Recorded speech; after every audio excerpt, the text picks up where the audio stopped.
ఒంటరికి వెళ్ళేటువంటి పిల్లవాడు బిక్కు నడుచుకుంటూ పోతాడు స్కూల్కి. అదే అమ్మమ్మో నాన్నో తాత ఎవరైనా పక్క నుండి ఏళ్ళు అందించారనుకోండి, వాడికి కొండెక్కినంత హ్యాపీగా ఉంటుంది. పక్కన వచ్చే వాళ్ళని కూడా కాలు ఎత్తాడు. ఎందుకు?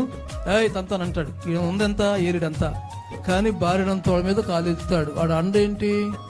పక్కన వాళ్ళు ఉన్నారో, మా నాన్న మా తాత ఉన్న నాకేం పర్వాలేదని.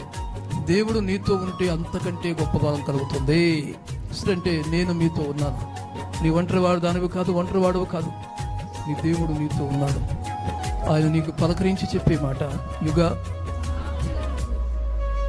ఎక్కడెక్కడి నుంచో వచ్చిన వాళ్ళు ఇక్కడ ఉన్నారు, దూర ప్రాంతాల నుండి వచ్చిన వాళ్ళు ఉన్నారు, రాష్ట్రం దాటి వచ్చిన వాళ్ళు ఇక్కడ ఉన్నారు, జిల్లాలు దాటి వచ్చిన వాళ్ళు ఇక్కడ ఉన్నారు.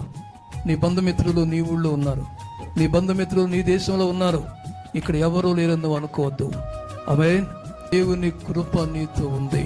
ఆయన పలకరింపు. నువ్వు ఒంటరి దానవు కాదో, ఒంటరి వాడు కాదు.